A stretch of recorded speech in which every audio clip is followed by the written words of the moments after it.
Hello. So we are on day 27, Supercharge Your Sales. We're going to be finishing up learning all of the laws of persuasion. And here are my 3 goals today. These laws of persuasion, the last ones, are really about closing the deal, pitching people, pitching clients. So we're going to talk about how to get buy-in, how to win every deal, and how to sell like a champion. But as always, I have a little bit of a warm-up to get our juices flowing. And I want you to use the techniques that we did yesterday to think about how would you sell this object. So I want you to think about what persuasion techniques could you use from yesterday to sell it, and I want you to try to sell it to me. Okay? Who wants to try? You do it. You can come on up here. Sell me this object. Sell us this object. Hi, how are you? Hi, nice to meet you. So, are you stressed? Yeah. Do you feel a lot of things tight in your backside? Yeah. Let me demonstrate something. This is good. This is good. Yeah, what is that? This is a really nice tool, and you can keep it handy, keep it in your pocket, in your bag, whenever you travel, whenever you fly. Your husband, friend, sister, mother, father, any of those can help you, or even you can just do it yourself, like on your backside, on your forehead, on your head, wherever it is stressed. And introductory price, we're selling it for $10. $10? Yeah. Is, how many of those do you have? I have a whole case. No, you have just one. Yes.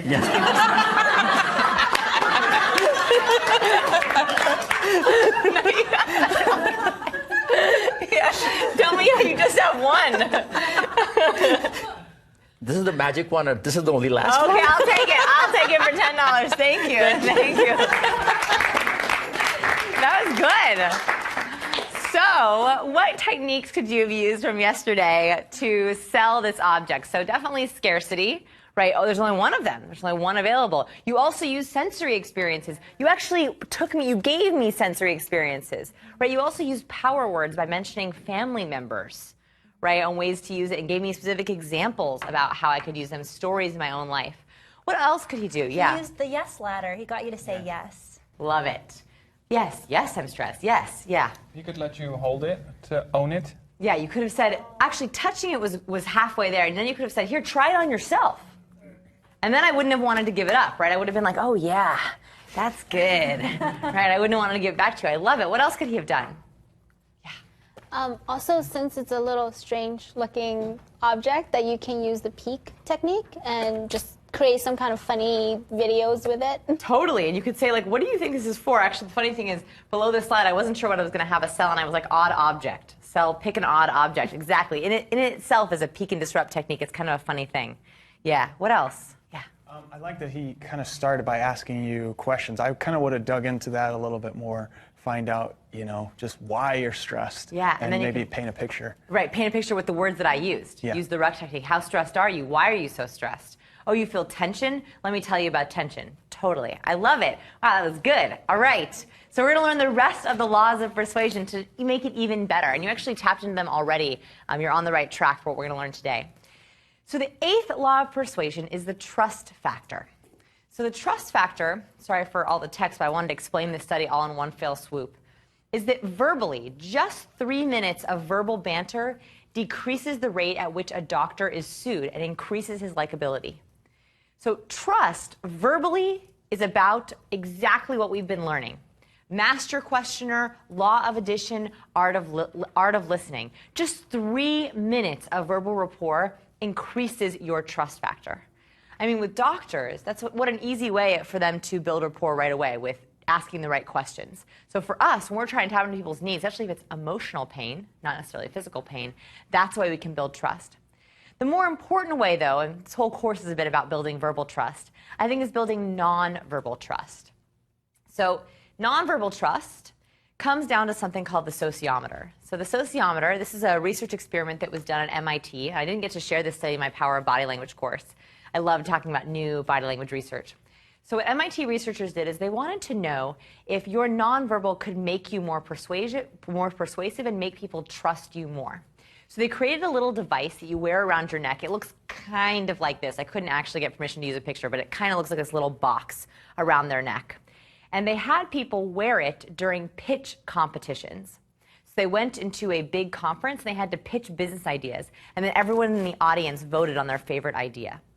The sociometer measures a couple different things. It measures movement, posture, hand gestures, physical activity, vocal nuance, and tonal variety. So it listens to everything that's being said and picks up on any kind of body movements.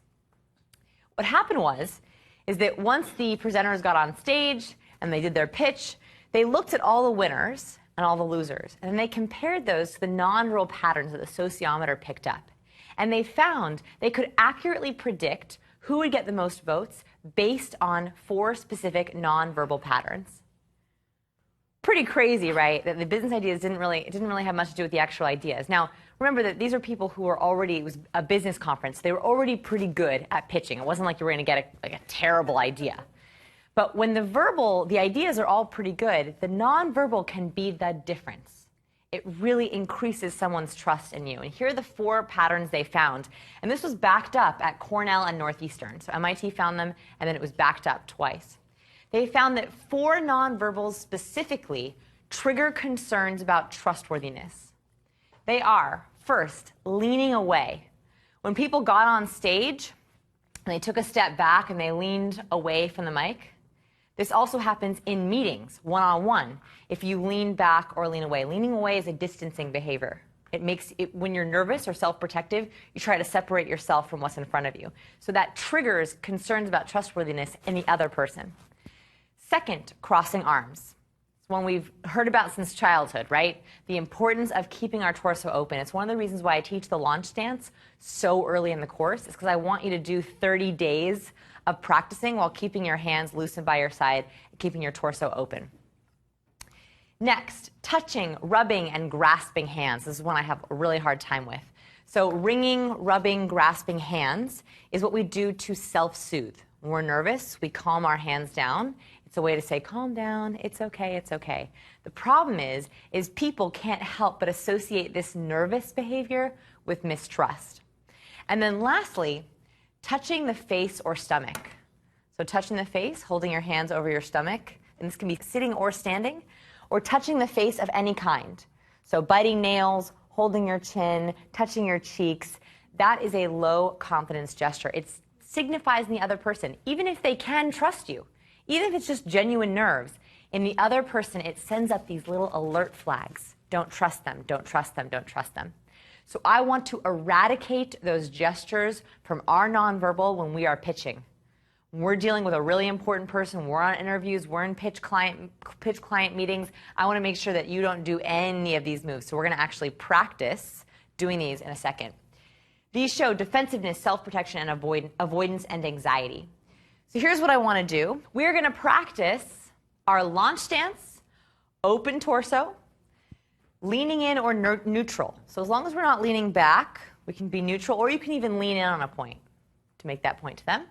And no self-touch of any kind. So no touching our stomach, no touching our hands, no touching our face. We're going to take a moment to practice this, own those nonverbal behaviors, okay? So what I'm going to do is I'm going to ask you a table topic, so why doesn't everyone stand up? At home, I want you to answer this question out loud. Okay, I want you to stand up in front of your computer and answer it out loud so you can practice all 4 of those nonverbal behaviors. So, I like this question. The table topic question is, how do you define success? How do you define success? Actually, I'm going to bring someone up on stage with me, too. Kim, you haven't been up in a while, right? Who's your partner? Michael. Yeah, okay. Okay, cool. Come on up. All right. How do you define success? Ready, go. Well, I define success in terms of how I feel. If I'm feeling really free and powerful, if I'm feeling really delighted, then I feel like I've been a success. Okay. Careful with coming up like this. I was You're like, like ready to launch. In prosthetics mode. it was good, but You're like, give it back a little bit. Good feedback, good feedback. I like it. And I'm going to talk about this. Do you feel stiff? Did you yeah, feel because I was stiff? feeling so self-conscious about not moving. So I could feel the stiffness too. So open torso, shoulders down and relax, deep breath. You can also use your hands. So just, it's not grasping and rubbing. It doesn't mean you can't use your hand gestures. Okay. So nice and loose and still using hand gestures. Go ahead, Michael. For me, success is trying to teach someone something new. That's when I love to excel. I always love to learn stuff, and especially for body language, this is what I want to bring to someone else. How to explore your inner superpower, which is people knowledge. Yeah, I like it. Nice. Very good, guys. Thank you for that. I'm going to say that to everyone, the stiffness. Yeah. It's important. Okay, go ahead and sit down. All right, guys. Sit down, please. Awesome. So, at first, that might not feel... How many of you felt like that was so natural you already do that anyway? Yeah, I didn't think so. That's okay. I didn't feel that too. I still have to work on this, right? When I'm teaching, all I want to do is do this. Like, this is like where I like to hold my hands, I like to hold my stomach. It's very low confidence, so I work on it too. This is one of those things where the more you do it in low pressure practice, so you're not focusing on pitching the client, right? Low pressure practice with a couple of friends, when you're talking to people at the checkout line, that's the place where you want to practice it because there's no stakes in it involved. You can just practice being yourself. I also want to point out that keeping an open torso does not necessarily mean you have to be stiff, and it does not mean you cannot use your hand gestures. Okay, actually, I like when you use your hand gestures. I love when you use your hand gestures. So you don't have to keep them down. You can use your hand gestures, but it's just not resting here, okay? So nice deep breath, shoulders down and back, and I want you to practice that in low pressure practice. Anyone else feel like that? Yeah. I was actually surprised at how difficult it was for me as the listener to do it, because I think when I'm talking, I'm moving my hands, and so as the listener, I was just sort of down here, and I could actually tell that I was putting my fingertips together. All of a sudden, I'd think, oh, nope, I'm self-touching by touching my fingertips. Oh, wow. That was really strange. Even that was a self-soothe. Yeah. Right? Sometimes I actually will like shake my hand out. It's like a way for me to like get my nerves out. That's also kind of self-soothing. So even as a listener, perfect point here that it's not just while you're speaking, it's also while you're listening. Thank you for that. I should have added that. Yeah. I went to the grocery store and I practiced something like this just with the checker. Just facing the checker and looking at them, it's like they went from to like, hey, how you doing? Really? And I didn't say anything. Instant switch. Yeah, it makes a huge difference. It makes a huge difference. You're giving people a gift. You're making them feel heard. Right? Like they're just like, oh my gosh, they actually pay attention, they're engaged with me, and it lights us up. That you triggered her dopamine, his or her dopamine. Yeah. So I want us to keep practicing this. This is in our skill worksheet, where this is one of those things where I want you to practice on your own, speaking out loud, not self-touching your hands, your stomach, or your face, and in the low pressure environment. That might take a while. That one skill might take a while. That's okay, because the more you practice it, the more natural you'll be able to rely on muscle memory. After a while, it will start to feel more natural to you to hold your hands loose and low. Number 9, social proof. So social proof is that people will do things that they see other people are doing. We trust our own, right? If we see someone who's like us doing something else, we're like, well, maybe we should do that too. There's a great example of this. Sylvan Goldman started the Oklahoma Humpty Dumpty supermarket chain. And back in the 1940s, in his grocery store, he noticed a peculiar pattern. He noticed that when people came in the store, they had just baskets back then. They'd pick up a basket and they would shop, and they would always just stop shopping after their basket was full because they had nowhere else to put the goods. And he was like, well, I think they have more to buy. I want to make a bigger basket. Well, a much bigger basket made it too heavy for housewives to carry. So he's like, I'm going to put the basket on wheels. I'm going to make it bigger, and put it on wheels, and I'm going to let people push it around, which we know today as a shopping cart. And so he put it in the store. He's like, this is going to double and triple my sales, right? They're finally going to want to fill the cart. They're going to buy more. It's going to be easier. Their arms and shoulders aren't going to hurt. He puts it out. No one uses them. Can't get anyone to use them. The only people who are using them are little old ladies. They're the only ones who are like, oh, wow, I love this cart. And he's like, what can I do to get people using this cart? So he was a brilliant marketer. He decided to hire beautiful housewives to come and shop at the front of the store with a basket full of food and shop just in the front of the door, right where people come in and decide if they want to take the shopping cart. And he paid those actresses to stand there all day. It only took about 3 or 4 weeks, and then everyone was using them. Because people would come in, the housewives would come in, and they would notice, oh, a young, nice-looking housewife, she looks like me. She's using that cart, and it's full of the food, the kind of food that I buy for my family. Well, I guess I could use it too. I hate carrying around that heavy cart with my purse. and my kid too. I'm going to take that card and put my kid in the front. I'm going to do it. So he used the principle of social proof to teach and make it okay for people to do it. So I want us to think about how we can use social proof. The other aspect of social proof is credibility. Some people who talk about persuasion, they separate credibility from social proof. They say that you have to use like either media examples or celebrity endorsements. That's a separate area of persuasion. But I actually think it falls into social proof. That saying that you're on media or other people like you, that's actually a version of social proof. So credibility or celebrity endorsements is a plus on social proof. We do this on our website. I list my media logos that I have right on my website as instant social proof. Other ways this happens is by putting up celebrity quotes or partner logos. Some people use social media tickers. You know how you see a post, an article, and it will say 100 other people liked it, 200 people tweeted it. That's all social proof. It's saying you should read this article because 200 other people did, and they liked it and shared it. That's social proof, yeah. If you're using this thing for your website as a whole, I found that it only works after you reach a sort of critical mass. If you see 3 people like this website, it's a bit... It's worse. It's worse. It's worse. It's anti-social proof. Absolutely. One of the things that we had where we switched our website from sciencepeople.com, from sciencepeople.org to sciencepeople.com, and we lost all of our social shares. And so on some of my old articles, it says 0 on all the shares. And I'm like, this is worse than having nothing. And we had to seriously consider disabling the whole thing because for a while there, it was all 0, 0, 0, 0. So yeah, it's a huge problem because it shows the opposite, that no one likes it. Oh, then I shouldn't read it either. Testimonials is a way to provide social proof. Stars, reviews, and ratings. On Amazon, they use social proof very clearly when they have ratings, and 400 other people have rated it, and here are all the different reviews. Proof statements. So you see sometimes on websites or in books or in programs, join 40,000 other readers, join 10,000 other students, join 300 million more people who have used our product. That's all social proof with social proof statements. So what are ways that you can use social proof when you are trying to persuade? Or what are ways that you've seen it done really well? This is a hard one, I know, but if you can think about it, how could you do it? Yeah. I've been seeing a lot of Instagram hashtags. So, for example, retail sites, they'll have a product and then have people hashtag it so it shows up on the bottom. So you see people wearing the items. That is a brilliant way of social proof. I've never even seen that before. That's awesome. So a way of using Instagram to bring in social proof to your product. I like it, yeah. What about, I think it's Amazon, but where it shows what others bought, like you bought this book, and those that bought the same book you did also bought these 5. Yeah. Perfect example of really genius social proof. Yeah. Recommendation engine that's framed in social proof. Yeah. Actually, it's a great idea for websites to be like, you like this course.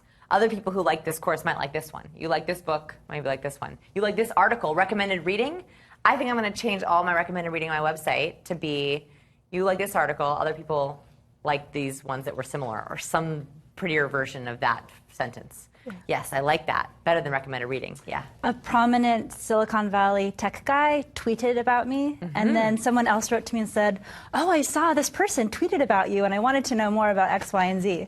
Yeah. It's like, oh. Perfect social proof. Credible social proof. So that's adding that credibility. When it's a VIP who tweets about it, it's social proof on steroids.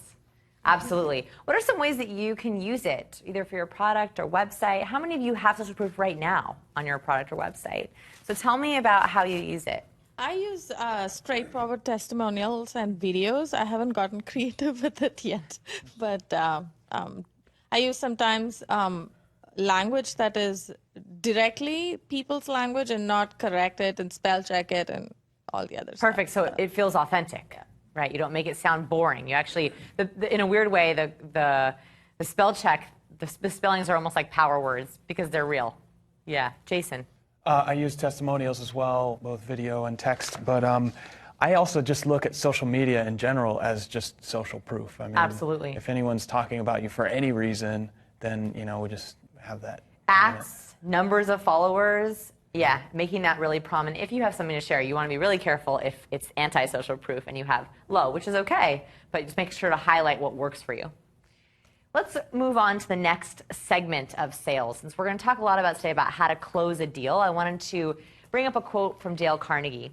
The only way to influence the other fellow is to talk about what he wants and show him how to get it, which is exactly the technique that I want us to take for sales. How do we do this? Point number 10 is use the matrix for your sales techniques. So let's talk about how we specifically apply this to each personality type in Ocean.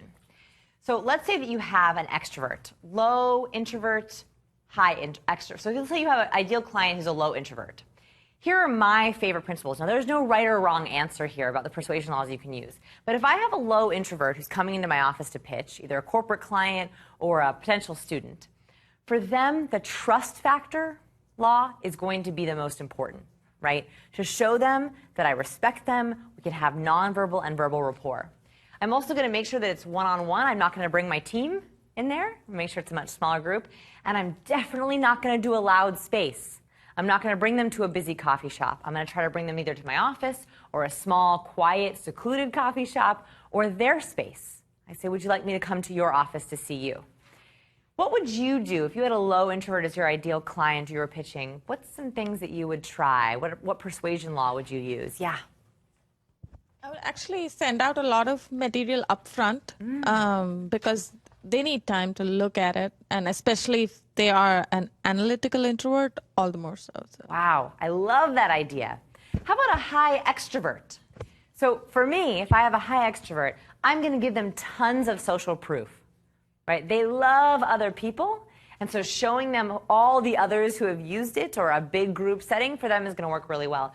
I also might use the peak technique, right? Extroverts typically like to experience more, not as much as high opens, but they like to try new things or be disrupted. So for them, I might try the peak technique. What would you choose or what would you do if you had a high extrovert as a client? What could you do to appeal to them in a pitch meeting? Who has this? Yeah, go ahead. I would invite them to the next event, some sort of event where there's lots of other people around. Which is perfect because that shows social proof. You have an event that's like, here are all my people who are here, and you get to engage what they find fun. High extroverts feed off of people, so you're like, look, my brand can also feed you through events. I love it.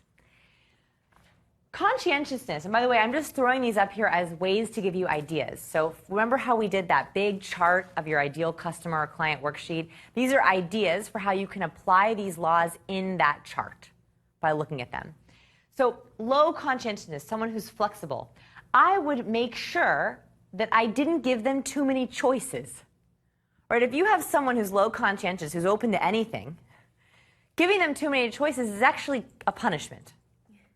Because they're going to be like, well, that could work. That could work. I could use that. So limiting choice and making specific recommendations for them is actually giving them a gift. It's saying to them, I think that this is the recommendation for you. Avoiding detail overload. So I am a high conscientious person, so I think in details. But if I have someone who's low in conscientiousness come into my office and I overwhelm them with the details of all these scientific studies, they're like, this is not the way I think. This is overwhelming to me. For them, I'm going to focus much more on big picture. One of my big challenges actually for this course was trying to not do too many details so that I wasn't boring my low conscientious people, but also not give enough information so that you understood it. So that was one of my big challenges with studies. High conscientious, so loss aversion. Why would this work? Why would you use loss aversion for someone who is high conscientious? Yeah. Because they can process a lot of choices, and so when you do a loss aversion, you're taking them away and you're forcing them at some point to, gotta get with it. So. Absolutely, yeah. This is so brilliant for somebody right now that has kept me on the line and hasn't booked me because she has met like 30 other photographers, but she keeps checking in with me and saying, is the date still open? Are you still? And I keep saying yes, but I should probably say, I have someone else reaching out, or kind of put the pressure on, because she just keeps going. Well, that's one of those things where you actually have to apply the scarcity principle because you need to set your own boundary. Mm-hmm. You can't keep holding a date, and that might help her make a decision. Maybe. Yeah. Yeah. Oh, cool. I love it. Yeah. I think one thing with high consciousness people you can do is do the briefcase technique and give them a plan of exactly what's going to happen 30, 60, 90 days. Because it also uses the peak method where no one else is going to do that for them. Yeah. And that's what they want. That's exactly what they want. You're fulfilling their need before they even have to ask for it. Yes, giving them a whole plan with the briefcase technique, showing them with the reciprocity effect. All right, here's what I made for you. Here's the whole list. It's very detail-oriented, facts first, which is the way they think that's what they appreciate. Agreeableness. So someone who's low in agreeableness, which Dr. Howard Pierce calls the challenger, what's really important for them is the yes ladder. If you have someone who either is a downer, so they say no a lot, or low agreeable, it means they don't say yes easily, right? They don't want to be trusting or compliant. They're quite skeptical. What is the thing that you can get them to agree on? How can you get them on the yes ladder with you? That way, they feel much more comfortable saying yes to those slightly bigger yeses, right? Yes ladder is essential for low agreeable. You never want to use the scarcity principle with low agreeable. Why is that? Why would you not want to do that? Yeah. Well, just because they say, well, forget you. Yeah. They're like, okay, I can't have you. Fine. I didn't want you anyway because I'm not sure if I trust you. Right? So you don't want to use the scarcity principle with them. Part of the challenge of using these persuasion laws is when to use them, but also when not to use them. Right? Because you don't want to disrespect their personality type. Right? You're not trying to be manipulative. You're just trying to respect how they like to communicate. So it's when to use them and when not to use them. High agreeableness, called the adapter. So I like to use the reciprocity norm because people who are high agreeable, they love that back and forth. They're all about trust and fairness and teamwork. And so if you offer, they more than anyone want to offer back to you. So the reciprocity norm is a really big one. And definitely the power of feelings. Remember that people who are high in agreeableness can accurately predict another person's mentality. So using the power of feelings and sensory experiences is a great way to tap into what they already think about. They already think in feelings. What else would you try for either high or low agreeableness? Who has a client who they think is particularly high or low in agreeableness?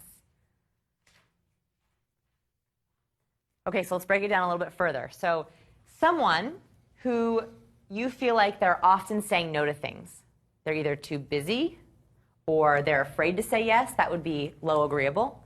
Or someone who's like, yeah, let's work together, always saying yes to things. Yeah. So for the low, maybe it would be, you could give them something small to sort of start with, like, hey, maybe you just try this one thing before committing to a bigger thing. Yeah, trials.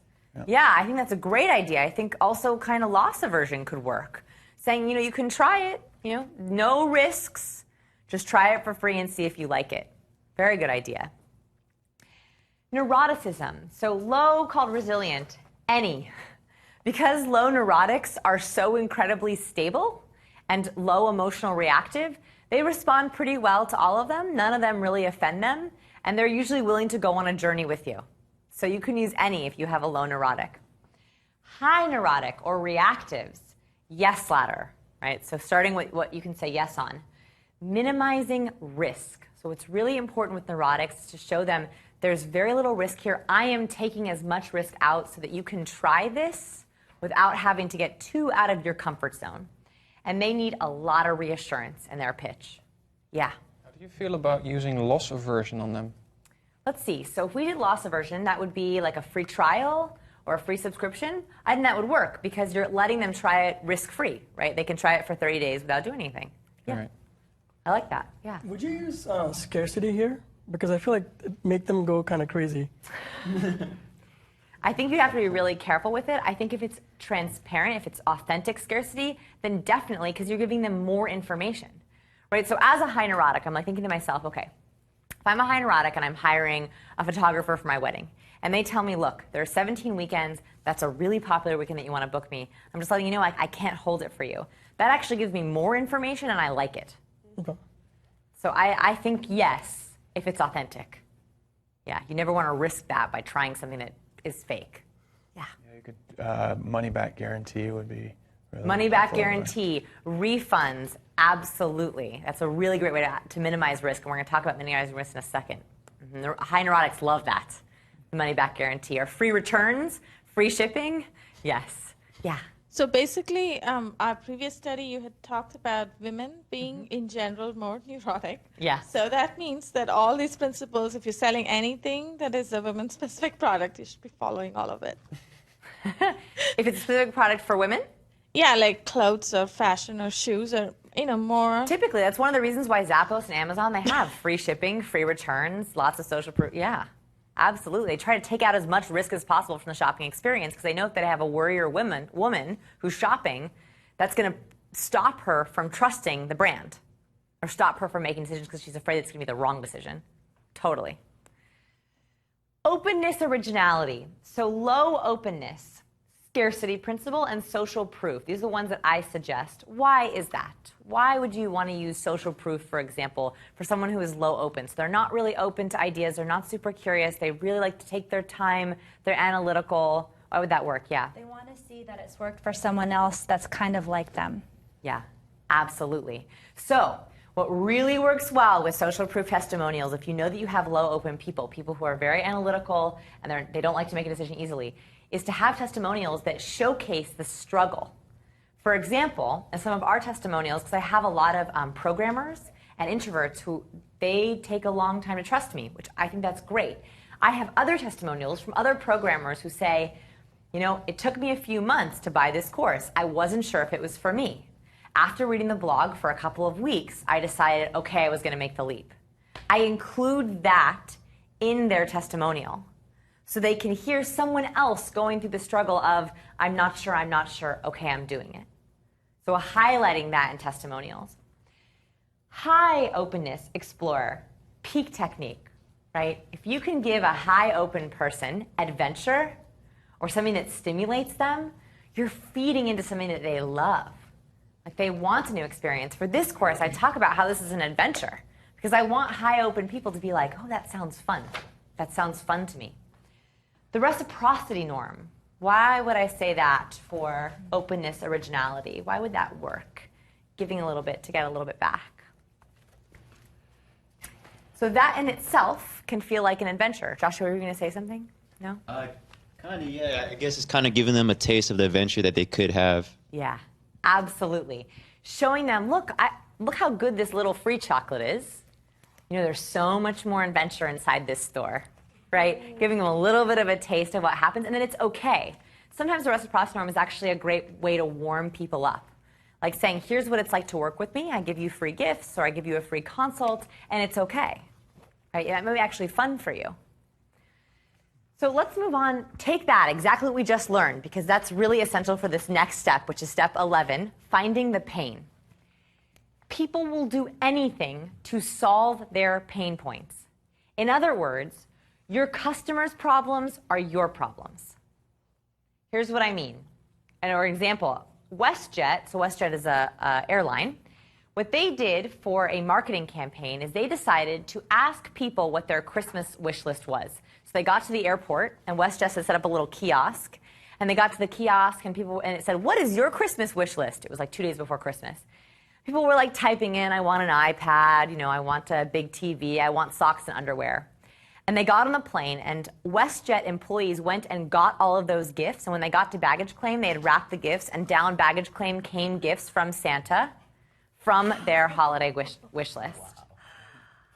So WestJet didn't think about, what do we want for our customers? They said, we're going to give our customers exactly what they want. It wasn't about WestJet. It wasn't about the flight. Of course, there's a couple people who actually wanted flights home, and WestJet was happy to give them tickets. But that campaign, that has 38 million views on that video. You're welcome to go watch that video on my website if you want. It's on sciencepeople.com/PQ. I have a bunch of the videos that I talk about. It's an amazing viral video because they did what customers wanted, not what they wanted. John Paul Mitchell is another example of this. So John Paul Mitchell has hair products. And he came into the hair product industry when it was already saturated. I mean, the hair product industry is extremely hard to break into. In his books, he talks about what he did to get his hair products to stand out. What he did was he solved the hair salon's problems. So instead of saying, I want you to buy my shampoo because you'll love it and it's a great product, he said, I wonder what someone's problem is. So he went into different hair salons and he asked hairdressers, what's your biggest problem when you're cutting hair? And they said, we lose a lot of money with resources. We use a lot of water and a lot of product goes down the drain, and time. We can only get so many people in here every day to see them, and that lowers our bottom line. So he sold, the very first product he sold was leave-in hair conditioner. And what he did is he ignored all the hair salon beauty product chains. He went right to the hairdressers and he said, if you use this leave-in conditioner, it's going to save you water. You're not going to have to rinse it out. It's going to save you product because you're going to have to use less of it. It's going to save you time because it's one less step in the wash basin. It also makes you cut hair faster because the scissors move through the hair smoother when there's leave-in conditioner in it. What happened?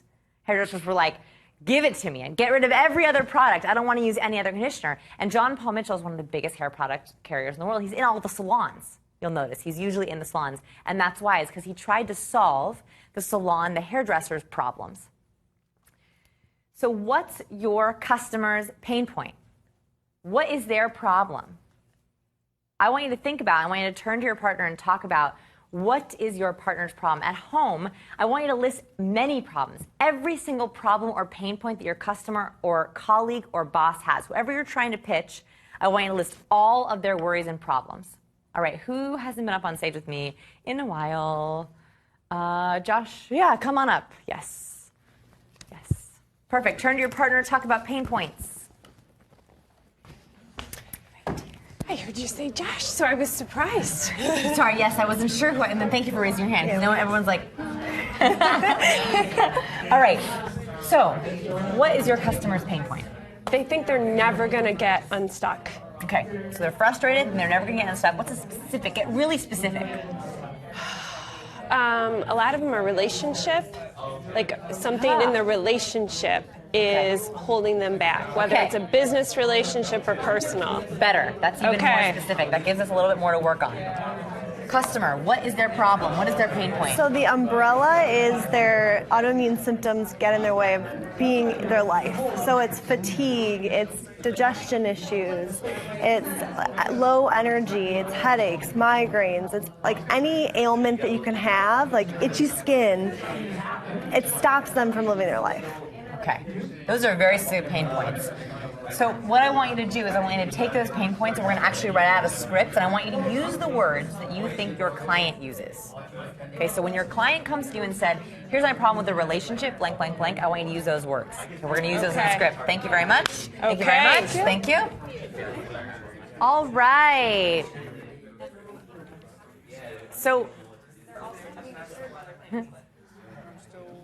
we are going to use those pain points, and I want you to actually think about the words your clients or customers use. When they're explaining the pain point to you, what words are they using? I want you to use those, and that's what we're going to do to close the deal. So we've talked about rapport. We've talked about first impression. We've talked about how to build trust. We even talked about a graceful exit. But in a pitch, there's something that comes in between, which is closing the deal, right? Getting your ask and making sure that they see, this person can provide value to me. This is where I want to spend my time, my energy, my money. So here is the formula. Here's my script for how to close a deal. And it's under solving the pain. You are not selling your product. You are not selling your service. You're selling a solution to their problem. That's what you are selling, a solution to solve their problem or pain point. When you're going in to close the deal, here's what I want you to start with, your why. Right? The what, how, why. We're starting with the why. Why it is you do what you do. Now, you might have already done this in your meeting. Fantastic. But if you haven't done it yet, I want you to do it right here. Why do you do what you do? Not what. Not your benefits, but why. Second, quantifying the value of your solution. How amazingly can you solve their problem? I'm going to give you an example of this in a second. Next, what's your secret sauce? So acknowledging the competition in your advantage. So the reason why I put here acknowledging the competition, you don't actually have to specifically name competition. But when you're saying, here's why I do something, here's how amazingly it can it's a solution to your problem, other people don't, or what we do special is. That's what goes here. It's your differentiator. So you can do it either specifically against competition. You heard me do this in the live section of my course. If you want to watch how this works in action, I suggest you go back and watch section 1 where I said, why I do this is I think that we need to stop people from using a black box. They need to be able to share their talent with the world. Right? That's my why. I want people to share their inner awesome.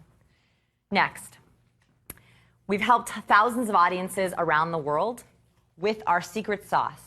Most people tell you to be an extrovert, or they give you a lot of informative information, but they don't tell you how to do it. So ours is actionable and science-based, right? So using those principles as well as a little bit of social proof. And then lastly, substantiate your claim. So using examples and even more social proof, even if you've already used it here. Let me show you how this works and how people do it all the time. Oh, little asterisk here is to remove future pain. So if you have a low extrovert or a high neurotic, you can also mention here, and if it doesn't work out for you, no problem. I have guarantees, refunds, free trials, or freemiums. If you want to add that in, you can as well. So here's how that works with allergy spray. For example, I just took a random product. Why? Sorry for all the writing. We believe people should enjoy the outdoors in every season without suffering. Quantify. Our spray works against all seasonal allergies. Secret sauce. It's the only spray that tackles pet dander and pollen. Social proof. It's being used by 3.3 million Americans right now. Future pain. If you don't feel relief, return for a full refund. Right, so that is a very, very persuasive pitch. It's basically a script for a commercial. Right, we're hitting all those points. So I want you to actually write this out for yourself. Even if you don't have a product that you're selling right now, I want you to do it just for practice. Pick a random object in your room and write the script for that object, just so you can get in the habit of thinking in the way of closing the deal. So, yeah, go ahead. For future pain for something like a coach, yeah, how would you address that? You want to set up a free 30-minute consult. Okay, yeah, great. So we can get to know each other. And do you use contracts?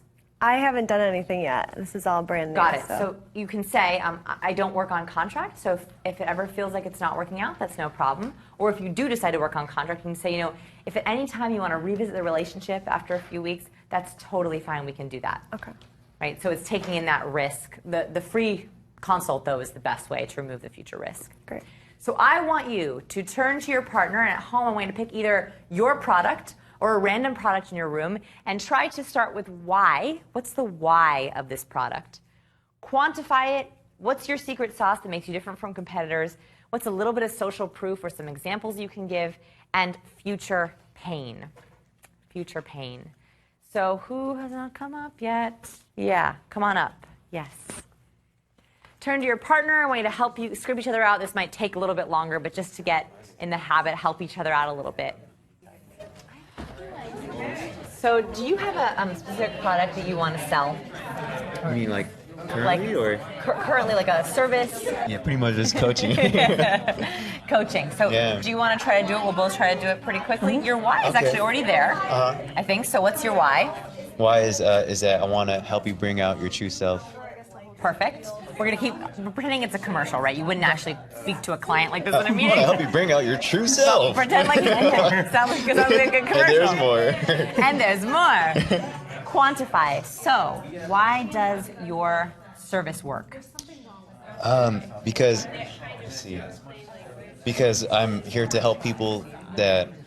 Well, anyways, quantify. Quantify. So, what is it about your service that makes it so they will change?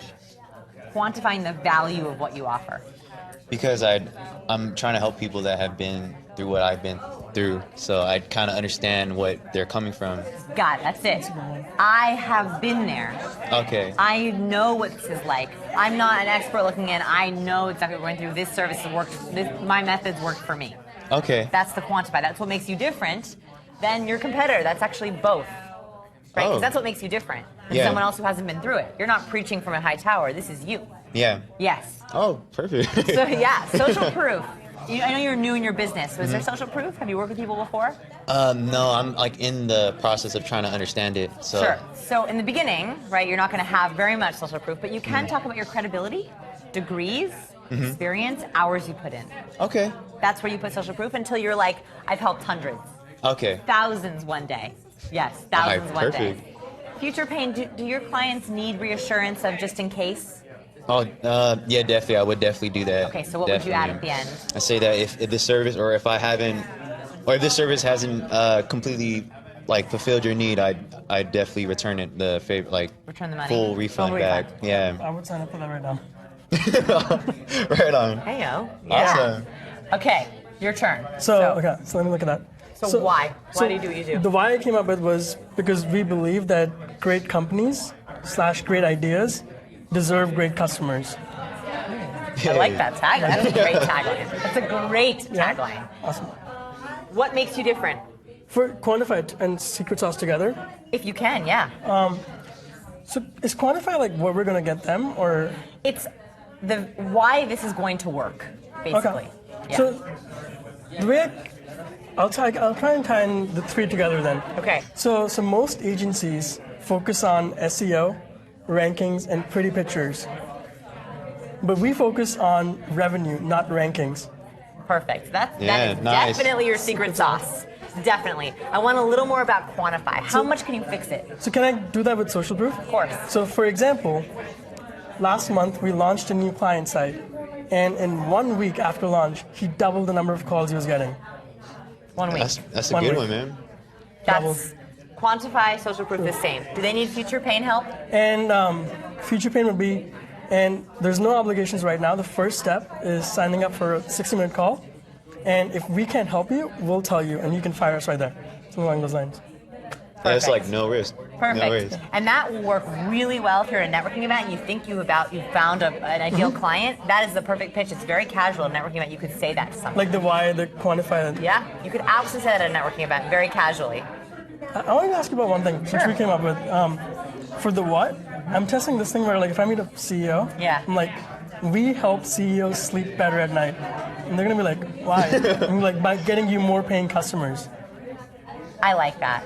I like that. That's peak technique, but I'm like extrovert. I like that kind of stuff, but I would really like that. So it depends on the person. I think you should try it. Experimental mindset. Try it 3 times and see how many of those responses are positive. Try it 5 times, see how many of those responses are positive. Cool, guys. Yes. Thank you. Yes. Awesome, bro. Okay. So, this was the last activity for today because it takes us a little bit to hone this down. This is either what you're going to say, and you can do this in 3 or 4 sentences. We were just talking about how they could use this at a networking event, or they could use it in a commercial YouTube video, or they could use it on their website. And it could be both written or verbal. Okay, so it could be speaking or written on your website as your little blurb, your top paragraph. I want you to hone this. I want you to get home, and I want you to script it out, and I want you to try it. Show it to friends. Show it to your ideal customers and say, does this resonate with you? What part of it lost you?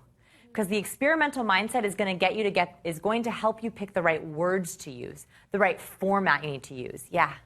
So we had that exact experience just now as we were practicing, and I was just saying it out loud, and Michael says, oh my gosh, write that down. Like, those word pairings totally make sense. And that's good for me to know, because in my own head, it's like, maybe it's this, maybe it's that. Yeah. But actually having a conversation with somebody else and getting their input is really valuable. I totally agree. So I want you to combine the laws of persuasion and the experimental mindset, right? Combine those 2 skills so that you make sure that you're getting the feedback you need. That's also going to make you feel more confident saying it. If it's all in your head and then you're like, okay, someone's going to ask me what I do. Someone's about to ask me.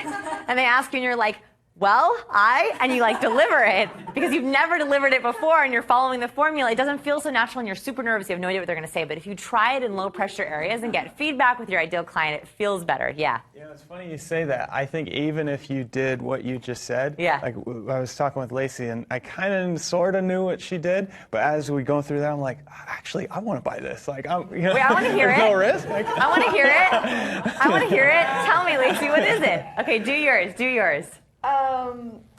I believe that our passion and message is the most important thing that we can share with the world. That is your why, yes. Quantify, we do it all for you, so it's like easy button. Secret sauce. Other people miss critical things, and therefore their launches fail, or don't hire the right person. And then social proof. We've worked with New York Times bestsellers. Yeah, huge major clients. So, and then I don't charge anybody for a consult, so that's totally risk-free. So yeah, I'm going to help you with your product launch because other people, they either fail or they can't get their idea out there. It removes all future pain. We do it all for you, easy button. I want you to actually boldify that. So obviously we just did it. Yeah. But I want you to say it so that you're boldifying it because those are really strong words, but you're saying them in a like apologetic way, obviously, because we're just talking. Yeah. So I want you to practice boldifying it and see what words feel right to you. Okay. Yeah. Hey, for her business, I have a thought here that she may probably add the percentage also. Oh. Yeah, because percentages. like 90% of my campaigns were super successful or whatever it was there. Or 0% of my campaigns 0% have failure or because if I'm a client, I mean, if I hear it, I'll be like, oh wow, man, I gotta hire her. Yeah, I've never had a campaign fail. 0%. Thank you. Yeah. One thing you also learn in marketing, I'm strongly against it, but a marketer mentor of mine does it, is he has a 6th bullet which says, if you don't buy this, then. And that's where you start to punish people for not buying your product. You put them into fear mode. Yeah. Doing that puts them in low fear mode. Now, I mean, that is a motivation technique, and if you truly believe in it, right, if for example, you think that, I think like for obesity, right, that you do that. I actually think that's worth it, because if you're like, if you don't do this, if you don't get your weight under control, you could die young of heart disease. Like that might justify, the ends might justify the means there, but you have to be really careful with those because you do put people into fear mode. I saw another hand. Yeah, I was just following up on this. The thing that we emphasize for you, Lacey, is if this doesn't go well, I don't get paid. And so I'm in this with you. Like my success is your success. Yeah. Really. So that is the best way to remove future pain and to build trust. Super team building. I love it. That if it doesn't go well for you, it doesn't go well for me, and I don't get paid. It's like a no-risk trial for me. And I want a partner. So I want to take these techniques. I want to hone them. We're going to start to talk about digital people skills tomorrow. So how to translate this in the online world, in your emails, on the phone when you're doing pitches. We're going to go over how to be a social media powerhouse, online communication skills, and phone communication skills. Number 29, I'm like really excited for Awesome Club. For day 29, I'm going to show you how to up your personal power. We're going to build a support team, and I want to start achieving your goals. Awesome Club is right when we go from business to goals section. The last 2 days are goals, goal-oriented. Your challenge for today is I want you to interview one customer on their pain points and problems. We've been guessing today on pain points and problems. I want you to actually sit with your ideal person and ask them what their problems are and write down the words they use. So if they say, I'm having trouble sleeping, I want you to use that phrase. If they say, my business keeps me up at night, I want you to use that phrase. Use the words that they tell you about in your interview. And second, I want you to brainstorm how you can solve them, putting them into that formula we just learned on how to close a deal. See how you can fit those words into what you say verbally and on your website. It's time for what's the most important thing you learned today. I want to know your aha moments. In your audience, what do we got? Yeah. I think building on the why to solve the pain is just incredible, because you're starting from a high, from a great place, and then you're telling that person exactly why they need you. And then, so you have the script, and then practicing it with people that you love and that are safe is going to be great. And your ideal customer. Yeah. By the way, permission marketing, asking someone, hey, can I practice a pitch on you? Like, you're my ideal customer, and I'm just trying to work out the kinks. Could I practice this with you? Would you mind? You might actually get an amazing customer because they're using the Franklin effect. You're being extremely transparent. You're getting them on the yes ladder, and then you're using the how to close the deal formula. Yeah, I like that. What else? Other aha moments? Yeah. I think for me, like when we did the exercise on stage was the why part. Like usually I would not start with that, and I could see people just like kind of getting lost. But when I did the why, I could see like you got more interested from that, and then I can build on it. It's so good. So it was, we believe that the best companies deserve great customers. Like, I want that. Yeah, I was like, yeah, tell me more. Tell me more. Yeah, absolutely. That's why we start there. One more aha moment or thing that you're going to change after today. Yeah. It just further emphasizes for me the value of really short, to the point language, and kind of hammering that home, making sure that you're covering all this just with very short things. Boldify. So, yeah. Boldify. Leaders know how to boldify and be direct with their words. I want to hear your most important moment today, your aha moment. Tweet me at the Van Edwards or use the hashtag #PeopleSkills. Definitely, and you have a special reward for our I Twitters, do. don't you? So we will do for all 30 days. We'll get my dating entrepreneur course, the best of the best answers. And we've got some great answers coming in already. Now, don't forget, you can have the course workbook as well. In fact, I really recommend that you have this. It doesn't matter what part of the course you're joining us from, whether you started at day 23 and are working backwards, it doesn't matter. The workbook is really, really vital. There's some wonderful exercises in here that you can do at home that Vanessa won't actually be covering while we're live. And that is a bonus when you upgrade for the purchase. Thank you so much for being with us for this segment. We hopefully see you back for the next one very soon.